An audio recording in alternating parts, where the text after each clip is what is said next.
16장에 와 있네요. 이제 아마 오늘 1절서부터 9절까지가 한 테마고 그 다음에 10절서부터 나머지 이 31절까지가 마지막 주제입니다. 아마 분량이 길어서 아마 다음 주, 다다음 주 이렇게 해서 오늘까지 치면 3번에 걸쳐서 아마 잠언을 마무리 지을 것 같습니다. 그리고 이어서 우리는 우리 지금 처지가, 우리가 처해 있는 처지가 우리로 하여금 마음에 있는 모든 것을 주 앞에 다 고하고 아뢰는 그와 같은 우리의 마음의 속 상황을 주님께 다 고하고 아뢰는 그러한 내용들로 풍부하게 되어 있는 시편으로 건너가서 우리 수요 기도에는 시편으로 하나님 말씀을 공부해 보고자 합니다. 오늘 잠언 31장 1절서부터 9절까지 보면은 르무엘 왕이라고 하는 사람에게 그의 어머니가 가르친 대언이라 이렇게 되어 있습니다. 오늘 본문을 우선 한번 받들어 읽겠습니다. 르무엘 왕의 말씀들 곧 그의 어머니가 그에게 가르친 대언이라. 내 아들아 무엇을 말하랴. 내 태의 아들아 무엇을 말하랴. 내가 서원하여 얻은 아들아 무엇을 말하랴. 내 기력을 여자들에게 주지 말며 내 길들을 왕들을 멸망시키는 것에 주지 말라. 오 르무엘아 포도주를 마시는 것은 왕들에게 합당하지 아니하고 왕들에게 합당하지 아니하며 독주를 마시는 것은 통치자들에게 합당하지 아니하니라. 그들이 마시다가 법을 잊어버리고 고난받는 자들 중에 어느 한 사람의 재판을 굽게 할까 염려하노라. 독주는 망하려는 자에게 주고 포도주는 마음이 무거운 자들에게 주라. 그가 마시고 자기의 빈궁함을 잊어버리며 다시는 자기의 고통을 기억하지 아니하게 할지니라. 멸망받기로 작전된 모든 자들의 소송에서 말 못하는 자들을 위하여 내 입을 열라. 내 입을 열어 의롭게 재판하고 가난한 자와 궁핍한 자의 사정을 변호하라. 왕들에게 왕이 가야 할 마땅한 길을 알리고 있는데 특히 두 가지 해서는 안 되는 일, 두 가지 일을 경고하고 있는데 참으로 얼마만큼 이 하나님께서 현명하고 지혜로우시냐면 인류 역사에 있어서 이 두 가지 문제로 인해서 얼마나 많은 왕들이 참 수많은 자기 백성들에게 고초를 겪게 하고 참 나라를 망하게 하고 그와 같은 일들을 우리는 보아왔습니다. 그렇죠? 여기 나와 있는 것은 여자들에게 빠져 있는 그 다음에 이 술에 빠져 있는 그래서 우리가 주지육림이란 말을 썼는데요. 우리나라 말에는 주지육림에 빠져버린 그러한 통치자들의 모습이 어떤 결과를 낳을지를 경고하고 있는데 참 이 세상에 있는 모든 통치자들은 다 이 두 가지에 다 걸려 있는 것 같아요. 오직 우리 주 예수 그리스도께서만 이 땅에 오셨을 때 아주 정결한 신부와 함께 이 땅에서 참 왕노릇하게 우리를 하시겠죠. 자, 우선 첫 번째 1절서부터 보면 르무엘 왕의 말씀들 곧 그의 어머니가 그에게 가르친 대언이라. 대언이라고 하는 것은 지난번에도 말씀드렸습니다만 좁은 의미로 볼 때는 예언이라 그래서 미리 일어날 일들을 말하는 거죠. 향후 이와 같은 일들이 이 땅에 얼마나 많이 벌어질 것인가를 우리가 예측한다면 정말 적절한 예언이 아닐 수가 없습니다. 내 아들아 무엇을 말하랴. 내 태의 아들아 강조합니다. 내 아들아 내 태의 아들아 내가 서원하여 얻은 아들아. 일부 사람들은 르무엘 왕이 아마 솔로몬 왕의 또 다른 이름이었을 것이다. 30절에 나와 있는 아굴 노솔로몬 왕의 또 다른 이름일 것이다 라고 추정을 합니다마는 추정에 불과하고 성경에 만약에 솔로몬 왕의 또 다른 이름을 굳이 여기서 내야 될 이유가 있을까? 왜냐하면 솔로몬이 잠언이라고 1장에 얘기했고 10장에 얘기했고 25장에 얘기를 했는데 여기 와서는 다른 이름을 굳이 내세워야 될 이유가 있을까를 생각해 보면 단정 지을 수는 없습니다. 다만 일부 전통, 탈무드를 포함해서 일부 전통에 의하면 솔로몬에게는 여러 이름이 있었기 때문에 예를 들면 여디아디아라든가 뭐 여러 이름이 있었기 때문에 혹시 또 다른 이름일 수가 있겠다고 추정을 하는데 성경에 확실하게 나와 있지 않은 것을 우리가 추정을 사실로 근거로 해서 하나님 말씀을 선포할 수는 없고요. 하여간 역사상 누군지 모르지만은 르무엘이라고 하는 왕이 있었는데 그 왕에게 그의 어머니가 왕이 가야 할 길을 충고했다. 이 세상에 보면은 훌륭한 어머니들이 상당히 많이 있습니다. 우리나라에도 신사임당이라고 하는 뭐 아주 유명한 어머니 상이 있고요. 그 성경에 나오는 제일 유명한 어머니는 이제 특별히 여기 나와 있는 것처럼 한나, 사무엘의 어머니 한나, 그 그 다음에 디모데를 성경을 가르쳐서 구원받게 한 유니게라고 하는 이름이 있죠. 그 외에도 뭐 참 훌륭한 어머니들이 많이 있지만 경건한 어머니 밑에서 자라난 아들들이 얼마나 하나님 앞에 크게 쓰임을 받는가를 볼 때 정말 한 여인으로 태어난 사람이 자신의 자녀를 경건하게 하나님 앞에서 올바르게 양육한다고 하는 것은 이 세상의 그 어떠한 것보다도 아주 소중한 일이다라는 사실을 아마 여러분들이 분명하게 아마 인식할 수 있으리라 이렇게 생각을 합니다. 자, 그러면 두 가지가 뭐냐? 첫 번째, 내 기력을 여자들에게 주지 말며 내 길들을 왕들을 멸망시키는 것에 주지 말라. 자, 성경에 보니까 하나님께서 솔로몬이 아니라 하나님께서 이스라엘 백성이 하나님을 보이지 않는 왕으로, 하나님께서는 자신이 보이지 않으시지만 이스라엘의 왕이기 때문에 이스라엘의 왕으로서 참으로 신정 통치를 했는데, 이스라엘이 믿음이 약해서 믿음이 좋을 때는 보이지 않는 왕이신 하나님을 신뢰하지만 믿음이 약할 때에는 눈에 보이는 것을 찾죠. 그래서 전쟁에 나갔는데 상대방 국가, 즉 적군의 왕은 흰 말을 타고 직접 모습을 보이면서 쫙 가면서 지휘를 하는데, 이스라엘 백성들은 왕이신 하나님이 보이지 않고 법궤를 들고 나간단 말이죠. 그러다 보니까 믿음이 좋을 때는 괜찮았는데 믿음이 약할 때에는 이제 불안해지는 것이에요. 눈에 보이는 왕이 없다. 그래서 우리도 왕이 있었으면 좋겠다, 이렇게 얘기를 하는 장면이 나오죠. 근데 하나님께서는 그것을 미리 예견하시고 그들이 믿음이 떨어져서 나를 제껴놓고 왕을 달라고 할 때는 그 믿음이 약한 자들에게 어찌하겠느냐, 그러니 너는 왕을 허락해줘라 하면서 하나님께서 신명기에서 말씀하시기를, 그러나 그 왕은 아무나 왕이 되는 것이 아니라 왕이 되면 다음과 같은 것들을 잘 간직하고 지켜서 제대로 왕 노릇을 해야 될 것이다 라고 하나님께서 몇 가지 당부사항을 주셨는데, 그걸 한번 살펴보겠습니다. 이 땅에 있는 왕들이 과연 하나님께서 기대하시는 그러한 왕 노릇을 할 자격이 있는 것인가? 신명기 17장, 우리나라 조선의 왕들도 한번 생각해 보십시오. 신명기 17장 14절서부터 보시면요, 하나님께서는 이스라엘 백성들을 너무나 잘 알고 계세요. 왜? 출애굽기를 포함해, 출애굽의 그 기적을 포함해 가지고 엄청난 기적과 기적의 연속인데도 불구하고 여전히 하나님을 완전히 믿지 못하고 불안해하는 이스라엘 백성들의 모습을 이미 알고 계셨죠. 그래서 하나님께서는 뭐라고 이 말씀을 하셨느냐? 모세를 통해서 14절, 신명기 17장 14절, 내가 주 내 하나님께서 내게 주시는 땅에 이르러 그 땅을 소유하여 그 안에 거할 때에 이르기를. 자, 이제 가나안 땅에 가서 뭐라고 그러냐? 나도 내 주변의 모든 민족들 같이 나를 다스릴 왕을 세우리라 하거든, 이렇게 할 거라는 거죠. 자, 여기서 결정적으로 이스라엘은 자신의 정체성을 지금 상실하고 있습니다. 자기가 누구인지를 잊고 있어요. 자, 여기 보시면 내 주변의 모든 민족들 같이라고 했는데 이 같이라는 단어가 중요해요. 하나님께서는 이스라엘은 모든 민족들 중에 하나로 여기지 않겠다라고 하나님께서 말씀하셨어요. 민족들 중에 하나로 간주하지 않겠다. 왜?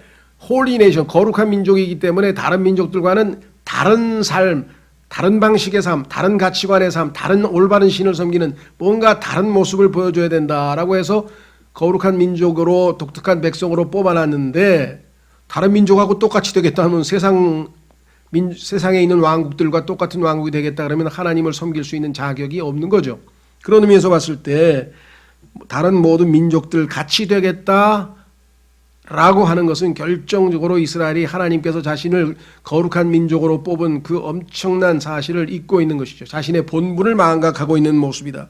우리 그리스도인들도 마찬가지입니다. 하나님께서 우리를 홀리 네이션, 예수님의 몸된 교회를 거룩한 민족이라고 베드로전서 2장에서 이제는 이스라엘을 대신해서 우리가 거룩한 민족으로 인정받고 있다는 사실을 이야기를 했는데, 그런데도 불구하고 우리가 이 세상 사람들과 똑같은 사고방식과 가치관을 가지고 살아간다면 그것은 우리도 이스라엘 백성처럼 자신의 본분을 망각하는 짓이겠죠. 자, 그래서 15절, 반드시 주 내 하나님께서 택하실 자를 너를 다스릴 왕으로 세울지니, 아무나 세우지 말고 믿음이 약해서 왕을 세울 테니 세우려고 하거든 세워는 줘라 이거죠. 그러나 조건이 있다. 곧 내 형제들 가운데서 한 사람을 너를 다스릴 왕으로 세울 것이요 내 형제가 아닌 타국인을 내 위에 세우지 말지니라. 외국에서 힘세고 아주 용감하고 싸움 잘하는 왕 모셔오거나 그런 짓 하지 말아라. 그러나 그는 자기를 위해 말을 많이 늘리지 말며. 자, 왕이 되는 사람은 하나님을 의지하고 하나님께 의뢰해서 전쟁에서 승리를 해야지. 자, 옛날 전쟁에서는 결정적으로 전투력의 중요한 요소는 바로 기병이죠.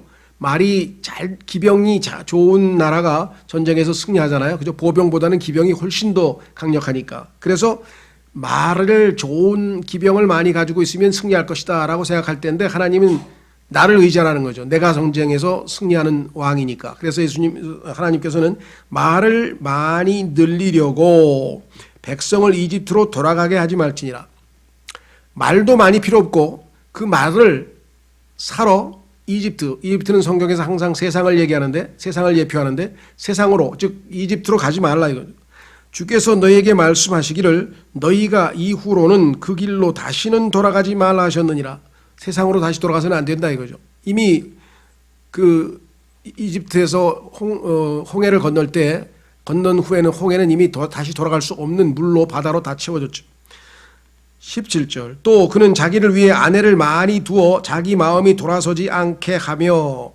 아내를 많이 두면 마음이 돌아선다는 얘기는 뭐냐? 이 아내들은 대부분 다 이방 여인들이고, 이방 여인들은 자신이 섬기는 신들이 있습니다. 그 신들을 같이 섬기자고 자꾸만 쫄라댈 테니 그 여인의 그 쫄라대는 것에 녹아나지 않을 남자가 있겠느냐 이거죠. 솔로몬뿐만 아니라 삼손도 이를 그르치고 말았죠. 들릴라 때문에. 자, 그래서 결국은 우상 숭배에 빠지고 말았는데 솔로몬이. 그 다음에 세 번째는 자기를 위해 은금을 많이 늘리지 말지니라. 그러니까 부와 그 다음에 군사력과 그 다음에 이런 여자들에게 마음을 빼앗겨서는 안 된다라고 분명하게 말씀을 했고요. 반대로 하나님의 말씀을 항상 지키라고 얘기했어요. 18절. 그가 자기 왕국의 왕좌에 앉거든 그는 자기를 위해 레위 사람 제사장들 앞에 있는 그것에서 이 율법을 책으로 한 권 필사하여 평생토록 자기 곁에 두고 그 안의 것을 읽어서 주 자기 하나님 두려워하기를 배우며 이 율법의 모든 말과 이 법규를 지키고 행할 것이니라. 그리하여 그의 마음이 자기 형제들 위로 올라가지 아니하고 백성들을 섬기는 거지 백성들 위에 군림하면 안 되죠. 그가 명령에서 떠나 오른쪽으로나 왼쪽으로나 치우치지 아니하리니 이로써 이스라엘 한가운데서 그와 그의 자손들이 자기 왕국에서 자기 날들을 길게 하리라. 그런데 솔로몬은 첫 번째 말씀대로 말씀을 어겼죠. 말을 사러 이집트로 말을 사러 가서 이집트의 명마들을 잔뜩 가져와가지고 아주 기병들을 많이 키웠습니다. 두 번째, 1000명의 여인을 거느렸죠. 거기에 성경에 보면 아마 300명이 부인이고 700명이 뭐 첩이라고 이렇게 나와 있습니다. 아내를 많이 두지 말라 그랬는데 많이 두었죠. 그 다음에 세 번째, 은금, 얼마나 은이 많은지 은은 아예 굴러다녀서 쳐주지도 않고 금으로 방패를 2만 개인가 4만 개인가를 만들었죠. 개수도 잘 모르겠습니다만은. 그러니까 하나님이 하지 말라고 그러면 멸망한다고 여기 써 있잖아요. 잠언으로 가보세요. 잠언 31장에 보면은 뭐라고 되어 있습니까? 내 기력을 여자들에게 주지 말며 3절 내 길들을 왕들을 멸망시키는 것에 주지 말라. 왕들을 멸망시키는 행위를 다 했습니다. 하나님이 하지 말라는 거 골라서 다 했죠. 참으로 안타깝습니다. 그렇죠? 역사상 보면은요 대부분이 다 그렇습니다. 똑같은 일이 반복. 그래서 인간은 역사로부터 아무것도 배우지 못한다는 사실을 역사가 인간에게 가르쳐준다라는 명언이 남아 있습니다. 인류 역사에 보면은 똑같은 짓을 반복해요. 그렇죠? 지난번 정권에서 그렇게 아주 했던 짓을 이번 정권에서 똑같이 합니다. 그러면 다음 정권은 안 할까요? 똑같이 합니다. 해 아래 새 것이 없습니다. 예수님 오시기 전에는 절대로 이 땅에서 기대할 게 아무것도 없기 때문에 우리의 소망은 예수 그리스도 한 분뿐이시다. 4절 올 루무에라 포도주를 마시는 것은 왕들에게 합당하지 아니하고 왕들에게 합당하지 아니하며 독주를 마시는 것은 통치자들에게 합당하지 아니하니라. 자, 독주, 강한 드링크, 아주 뭐 요즘 얘기하는 뭐 소주인지 아니면 위스키 같은 아주 독한 술뿐만 아니라 와인 한두 잔 정도는 괜찮아 그런 사람이 있어요. 그리스도인들 중에서 그런 사람 꽤 많습니다. 성경에서는 전혀 아니라 그랬어요. 분명히. 쳐다도 보지 말라고 잠언 23장에 써 있어요. 자, 그랬더니 어떤 사람이 예수님도 가나 혼인 잔치에서 포도주 물로 포도주도 만들어 주셨잖아요. 뭐 그런 분인데 그건 포도주가 아니고 포도주스죠. 100% 포도즙이죠. 예수님께서 주의 만찬 때 포도주 한 잔 하셨잖아요. 그런 사람이 있어요. 그것도 역시 포도주가 아니고 올드 와인이 아니고 뉴 와인, 포도 송이를 짜서 즉석에서 만든 포도즙이죠. 과일 주스를 얘기합니다. 예수님께서는 발효된 그것을 성경에서는 용의 독이라고 그랬어요. 신명기 32장에 보면 용의 독은 발효된 썩은 부패한 와인을 용의 독이라고 그랬고, 순수한 포도의 피 바로 갓 짜서 그 포도송이를 짜서 우리 한약 짜듯이 짜가지고 바로 마시는 그것을 순수한 포도의 피라고 그랬는데 그것을 예수님은 맛보셨을 뿐이고, 그렇죠? 또 이 술은 마취 효과가 있죠. 그래서 마취를 위해서 예수님께서 십자가에 달리셨을 때 포도주를 사람들이 먹이려고 했죠. 왜? 예수님이 너무 고통스러워하니까. 그러나 예수님께서는 그것을 거부한 것을 우리가 성경을 통해서 확인해 볼 수가 있습니다. 그렇죠. 자, 그래서 이 술에 대해서는요, 성경에 무지하게 많이 나와 있어요. 그래서 정말 주변에 있는 사람들에게 술과, 여기 성경과 술이라고 하는 책 이거 많이 좀 보급했으면 좋겠어요. 여러분 주위에는 내 친구 중에 술 먹는 사람이 없다. 아마 대부분 막 그럴 것 같아요. 그러나 혹시라도 직장이라든가 세상 사람들 이 술이 가져다 주는 폐해, 성경은 술에 대해서 뭐라고 말씀하시는가 어마어마하게 많은 분량을 했어요. 노아가 처음으로 포도주를 마시고 취해서 벌거벗고 정말 자녀들이 저주받는 엄청난 일이 벌어진 이래로 인류에게 가장 큰 해를 끼친 것은 전쟁들보다도 술입니다. 술. 통계가 이렇게 나와 있어요. 술과 관련된 화재가 전체의 83%, 술과 관련된 익사가 전체의 68%, 술과 관련된 자살이 전체의 80%, 술과 관련된 산업재해가 전체의 40%, 술과 관련된 살인이 전체의 86%, 술과 관련된 아동학대가 전체의 65%. 그러면 이 세상에서 사람들이 술만 안 먹어도 지금 몇 배로 건전한 세상이 되는 거예요. 그렇죠? 예. 그러니까 성경에서는 용의 독이라고 그랬잖아요. 용의 독, 술을 하나님께서 정말 엊그제도 최초의 노아서부터 시작해서 우리나라 엊그제인가요? 그 술 먹은 젊은 여자가 운전해가지고 가다가 50살쯤 된 그 음식 배달하는 마지막 그것도 배달하는 배달부를 취해가지고 죽였죠? 그리고 술이 취해가지고 그 사람 죽여놓고도 나와보지도 않아. 사건 처리도 안 하고 나와보지도 않았어요. 그렇죠? 그런데 뭐 음주운전이 왜 여기뿐이겠습니까?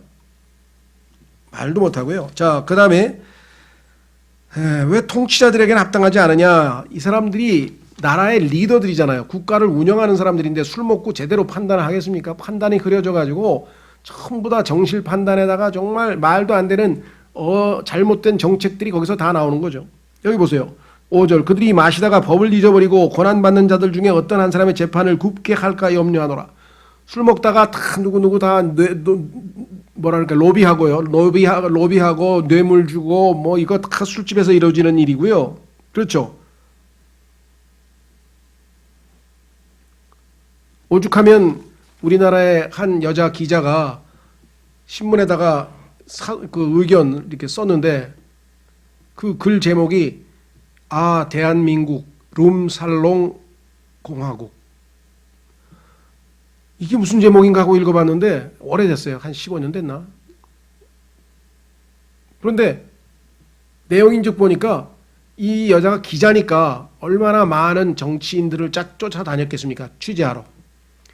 그랬더니 마지막으로 항상 룸살롱을 간대. 룸살롱.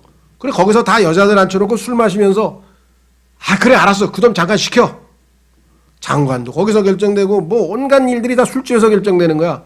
그래서 기가 막혀가지고 이 여자 기자가 그 글을 대한민국 룸살롱 공화국이라고 제목을 써서 이게 안 없어지면 대한민국이 어떻게 될 것인지 아주 신랄하게 아주 써놨더라고요. 그게 아직도 기억에 나. 내용도 물론 내용이지만 그 제목이 너무나 적나라해서 여기 나와 있잖아요. 그렇죠? 왜?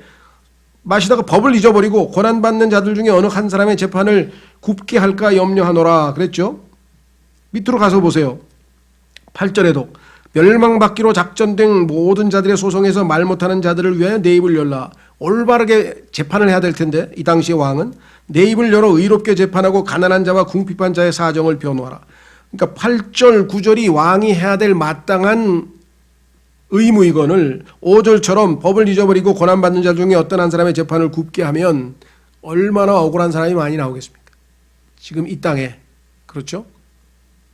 지금 우리나라에서 소위 말하면 행정부, 그 다음에 입법부, 사법부 어느 하나 신뢰할 만한 데가 없어요. 다 부정부패로 얽히고 설키고 뭐 다 편짜고 뭐 다 아주 그룹 지어가지고 제멋대로 하고, 오죽하면 예수님께서는 이 세대를 악한 현 세상이라고 하셨겠습니까? 따라서 우리는 이 세상에 기대할 게 없습니다. 주어진 여건 하에서 우리는 빛과 소금으로서 주님 뜻대로 살지만 이 세상 사람들에게서 뭘 기대할 수는 없어요. 그들이 복음을 믿고 구원을 받고 바로 잡혀져서 그들이 의로우신 예수 그리스도를 따른다면 좋겠지만, 그렇지 않고서는 이 세상은 주님 오실 때까지는 계속해서 이렇게 악하고 참 망가진 모습으로 계속 이어질 것이다 라고 하는 사실을 우리가 놓쳐서는 안 되겠다. 자, 여기 보니까 6절에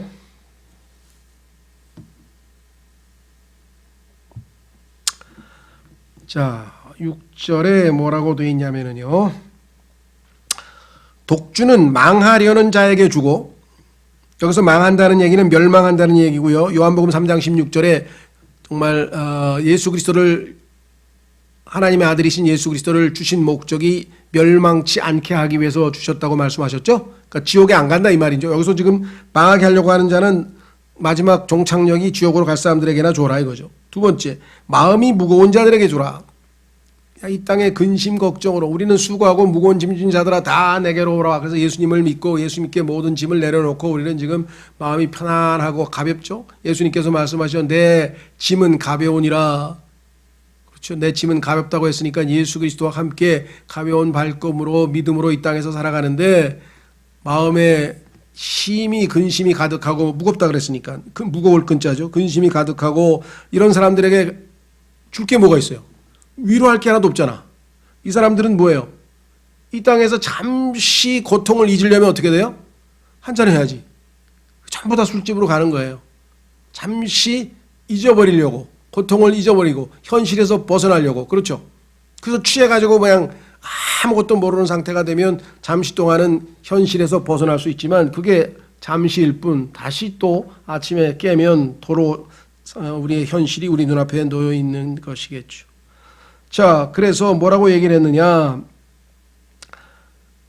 이 땅에 있는 사람 중에서 멸망으로 향하는 사람들과 마음이 무거운 사람들, 죄를 짓고 마음이 무거웠던, 뭐 참으로 이 세상에 고통을 당해서 마음이 무거웠던, 어쨌거나 이런 사람들, 즉 그리스도인과는 전혀 다른 길을 가고 넓은 길을 가는 이 세상 사람들에게 주라. 왜?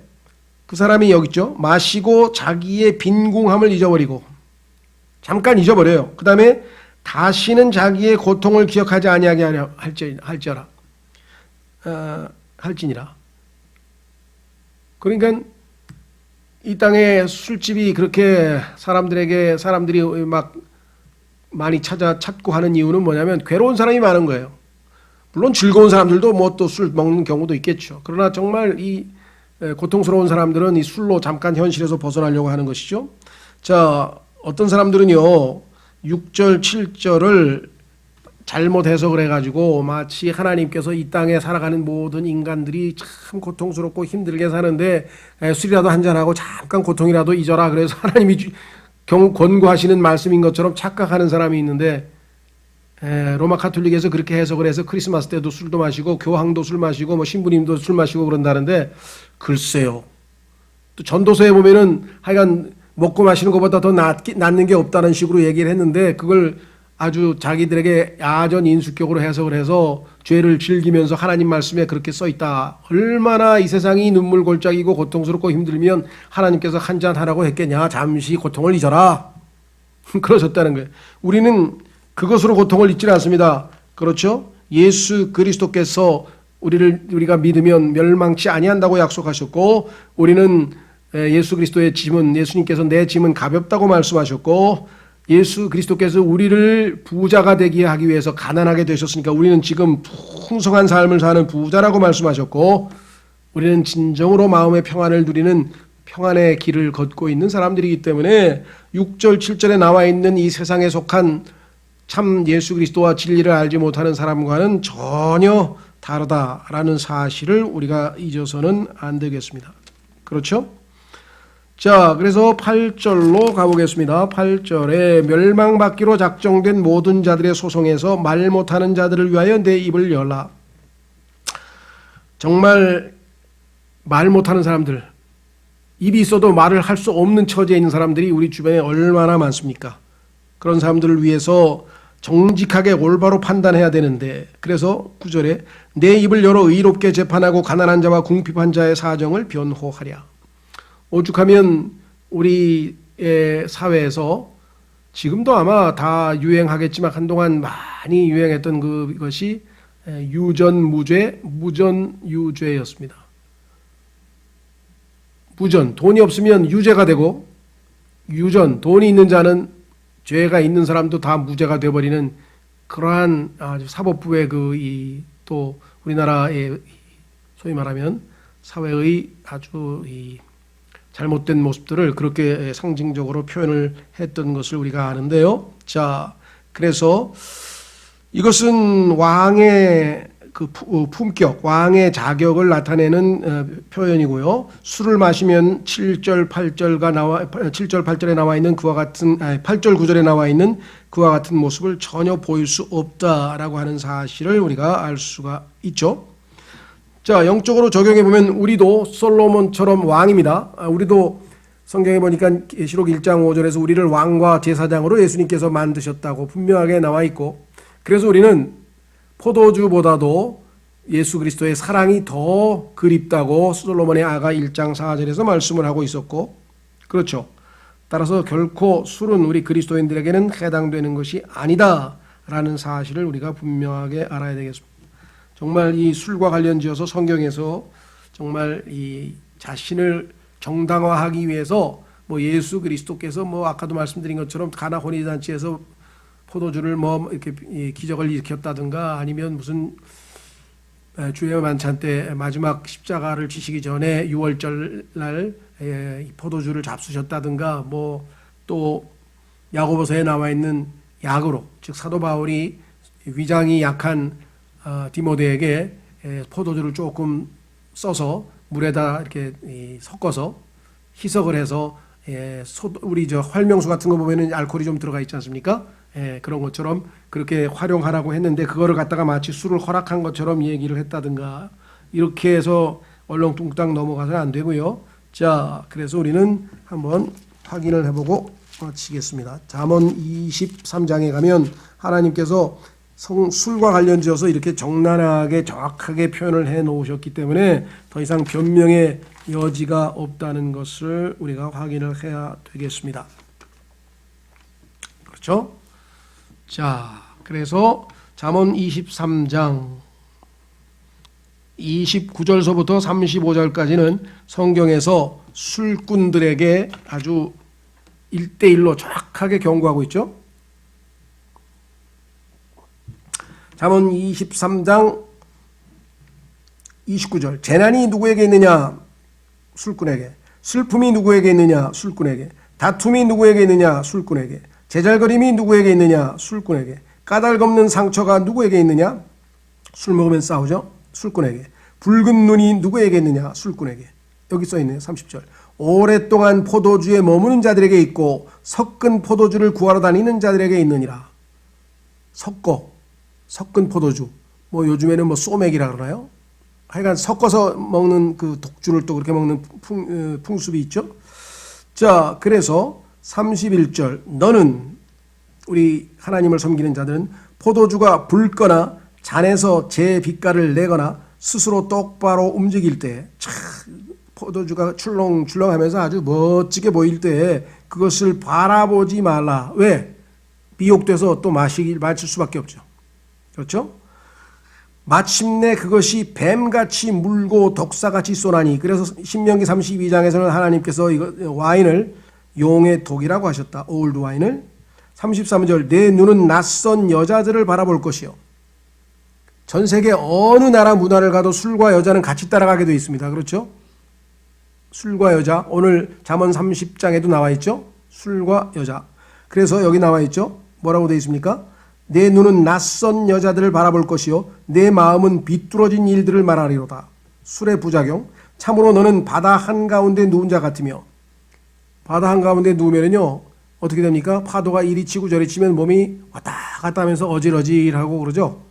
술 먹으면 다 그렇잖아요. 제정신이 아니잖아요. 왔다 갔다 어질어질. 돛대 꼭대기에 누운 자 같은 일이니. 그렇죠. 정신이 왔다 갔다 합니다. 내가 말하기를 그들이 나를 쳐도 나는 아프지 아니하였고. 술은 마취 효과가 있습니다. 그래서 과거에 마취제가 아직 개발되지 않았을 때는 아시다시피 서부 영화 같은 걸 보면 총 맞은 사람에게 총알을 제거할 때 위스키를 마시게 해서 확 취하게 만든 다음에 그 마취 효과로 좀 통증을 완화시키는 것을 우리가 알 수가 있죠. 뭐 우리 잘 압니다. 그들이 나를 때려도 내가 그것을 느끼지 못하였도다. 그렇죠. 마취가 됐으니까. 내가 어느 때나 깰까? 내가 또 여전히 그것을 구하리라 하리라. 몸에서 혈액에서 알코올 성분을 요구하기 때문에 노예가 돼서 아침에 일어나서 또 그걸 찾는다고요. 뭐 우리나라 사람들은 그것을 뭐 술은 술로 풀어야 된다 그래서 해장술이라 그러는데 뭐 해장술이라고 부르든 뭐라고 부르든 간에 이미 그 알코올 성분의 노예 상태가 되어 있는 겁니다. 중독이라고 하는 것은 노예가 된 거예요. 그거 안 하면 안 되는 거죠. 그렇죠? 예, 그래서 진정한 자유인이 아니라 이렇게 노예 상태가 돼서 비참한 모습을 하게 될 것이다. 그랬습니다. 그래서 참 남들은 아니 뭐 술에 대해서 이렇게 책까지 내셨어요. 근데 성경과 술 이건 정말 대단히 중요한 책이고 많은 사람들이 봐야 됩니다. 성경이 술에 대해서 무엇이라고 말씀하시는가? 이 세상에서 벌어진 모든 그 이 큰 사건 사고의 뒷배경에는 다 술과 돈과 여자가 있는데 그 중에서 첫 번째가 술이에요. 술로 시작하면은 모든 문제는 다 거기로 귀결될 수밖에 없다라는 사실을 다시 한번 우리가 상기하면서 우리는 포도주보다 더 나은 그렇죠? 예수 그리스도 주님의 사랑이 있다는 사실을 우리가 알고 포도주보다 더 우리를 즐겁게 하고 기쁘게 해주는 주님을 따르는 우리 그리스도인들이 되셨으면 좋겠습니다. 예, 이 시간에 오늘 주신 말씀을 놓고 주님 이 땅에서 우리가 예수 그리스도께서 우리를 왕과 제사장으로 삼으셨는데 이 땅에서 왕으로서의 삶을 살 때 정말 이와 같이 우리를 미혹하고자 하는 술은 이 세상의 쾌락과 즐거움이고 여자는 성경에서 악한 종교입니다. 큰 바벨론 음녀와 같은 잘못된 종교가 영적으로는 우리가 그렇게 해석을 할 수 있죠. 미혹돼서 우리가 진리에서 벗어나지 아니하고 주님을 올바로 따르는 자들이 될 수 있도록 도와주십시오. 다 같이 기도하겠습니다.